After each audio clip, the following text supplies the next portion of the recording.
This month in the Thriver School of Transformation, we're talking about shadow work and how we can use shadow work to help us to work through those triggers so that we're not feeling the suffering of what other people do.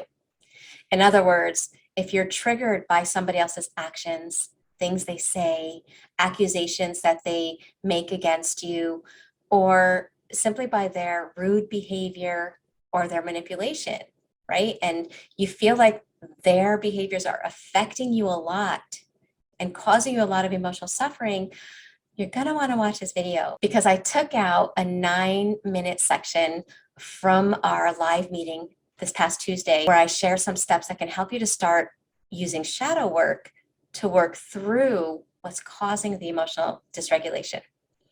Because sometimes it's easy to think it's the other person 100%. And by the way, I'm not dismissing or invalidating their behavior or their actions. But what I do want to mention is that, while we can't avoid pain by what other people do, right? We can't control other people. They're going to do and say things that we don't like and that are painful. But we can control the suffering that becomes a result of that pain. And that's really where shadow work comes into play. It really is helpful in finding out what's going on inside of us that's causing that suffering. So I'm not going to say any more. I'm going to put up a piece of this last week's live meeting. And if you're wondering if the Thriver School of Transformation is a resource that might be something that you would enjoy, make sure you check out the link in the description box below the video. Is because when we're looking at the other person, we're not looking at the wounds that are within. And our limbic system is kind of like a parent. As a mom, I know that when my kids got their shots, I didn't like them to look. I thought I was helping them by don't look over here. I take their little faces and move it. Well, our limbic system kind of does that with us. It's like, oh, Michele, don't look at that pain. That's rough. Look at them. And it thinks it's helping you. But the problem is that we don't get to fix those wounds that are within. And if we don't fix the wounds that are within and we leave them in the shadow, then we're easily triggered constantly. So working through that isn't comfortable when we look at the wound. I know with me it wasn't. But it's what helps us to break out of story. Okay, and the nervous system loves story. If you ever wondered if you've been stuck in story and your nervous system is hijacking you to stay stuck in story, you'll hear story with a lot of detail. And then he said this, and then this happened, and she did this, and he did that, and then this happened, and it's almost like an energy, right? That comes up, and your brain goes down these pathways. That's your nervous system trying to keep you in story so that you can look at the wounder and you won't see the wound. Okay, so as we're doing this, by the way, doesn't mean that we don't look at what they did, doesn't mean that we minimize, it doesn't mean that we invalidate what they did. But what it means is that we look at what's going on inside so that we can empower ourselves despite who they are. Pain is unavoidable, right? We can't control another person, but we can remove their power of causing suffering. And that's what we want to do. So these were just some steps that, again, just to piggyback and clarify how we can do this if we're working on a trigger that we're having some difficulty working through, where it's still coming up and it's still causing us a tremendous amount of suffering. So I just used the example of somebody being rude, but please fill in your blank as to whatever situation triggers you, okay? So let's say somebody's really rude. Could be on the road. I'm driving and somebody just overreacts. Now, it's not the action as much as what's going on inside of me that's going to determine my suffering, right? So if for some reason this is a major trigger for me, and if this causes me suffering, where every day maybe I work, I travel to work and I'm dealing with this all the time, this would be a trigger that I would want to kind of pay attention to. The first thing we want to do is name what they're doing that's bothering us. Is it they're ignoring us? Is it they're yelling at us? Is it their anger? Is it their tone of voice? Just naming the action. Once we can name the action, find the trait that it means to you, because for what it means to me might be different than what it means to somebody else.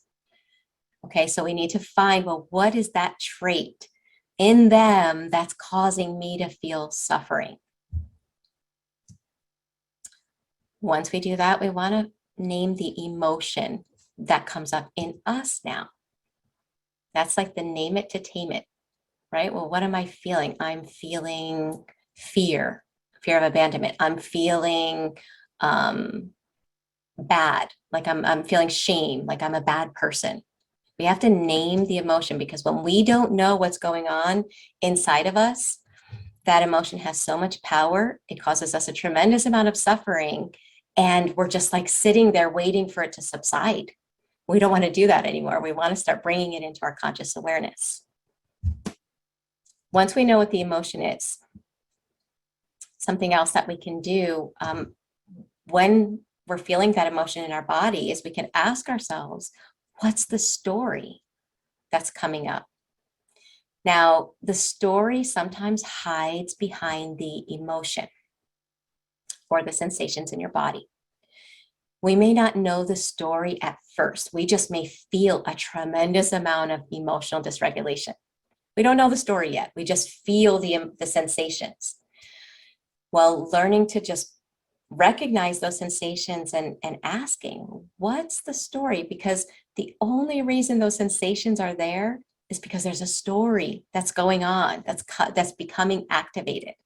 And we can't change or update what's in our subconscious until that story comes out, until we know what it is. Okay, and that's where all that suffering is. When that's in our body, we're suffering. We're suffering the emotions that are coming up in our body that are attached to beliefs that we may not even realize are getting kicked on. So it's about kind of shining the flashlight on what's coming up in the body. The funny thing about what comes up in the body as you do this more and more is you'll start realizing how wrong the body is. A lot of those beliefs were formed when we were children with the perceptions of a child. So think about it. The perception of a child is that person's angry, that means I'm bad. Well, when somebody's angry, when we're adults, and this is happening, and now we're getting triggered by somebody else's anger, it's because the nervous system is saying they're angry, you're bad. But if we don't realize that, we're suffering and we don't even understand what the connection is to this person. Like logically, we might be like, well, what's the big deal? But our body's like, oh, it is a big deal because it's living in those old beliefs. So the value of peeling that back is this is how we update our subconscious, right? Our phone gets a signal. We get a text message, time to update. We hit a button, it happens. Our subconscious gives us discomfort.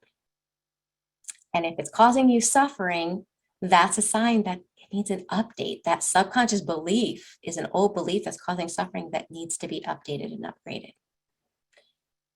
So once we are aware of it, we can change it. So for example, if the belief that caused suffering was they're angry, I'm bad, well, what would the upgraded story be? Let me ask you guys in the chat box. What would an upgraded story be? If somebody's angry, we think I'm bad, what do we want it to mean? Somebody's angry, that means what? See what you guys come up with. They're having a bad day. I love it. That person has a temper. That's them. It's okay. That's their right to be angry. They're cranky. It's their problem. Notice how once we know what's going on, we can start upgrading it. So the way that looks is, and this is the part that's important to understand about healing, because we might think, okay, well, I got this now. On a logical level, this makes total sense. Then we go to put this into practice and it's really hard, because in order to upgrade the subconscious, we have to do it at those moments when the discomfort comes up. We can do it, on a daily basis, thinking about it. That's helpful, totally helpful to be thinking about it. We're creating the neural pathways to have the upgraded story, but it is most powerful when it comes up in that moment, because what you do with it is going to weaken the old belief and strengthen the new. So what it feels like is this person, like in this picture, gets all angry at me, starts yelling. I feel the trigger in my body, right? Because it's implicit memory. It is not governed by our conscious mind. It happens like that without our conscious consent. I'm like, oh, there's that story. There's that story. She's mad. That means, in the past, I thought I was bad. That was the story in my nervous system. I could even provide some compassion with my inner dialogue, like, wow, that was wrong, Michele. You shouldn't have to deal with that. That belief, that was unkind and unloving. I'm sorry you had to deal with that.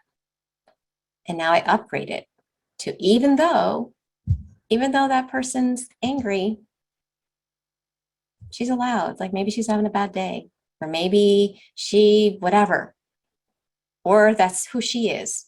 I'm allowed to still know that I'm a good person. The next step is especially important if you have people in your life that are challenging. Not only do we want to do the inner work so that the wound is healed, but the next step is to make sure that we do something different. And sometimes that's about putting down a boundary. Let's say, for example, every time I speak to a narcissistic family member on the phone, they yell at me, they go off on me, and it causes me all this emotional dysregulation. And I work through that in these steps, but then I stay and I allow it. It's going to be really hard for me to heal because my inner self is going to be like, Michele, like, okay, we don't want the suffering to continue, but why are you doing it? So sometimes I might have to put down a boundary and say, hey, if this is the tone you're going to use, why don't we talk later? We'll talk when you're in a better mood or whatever. They're not going to agree. Bye.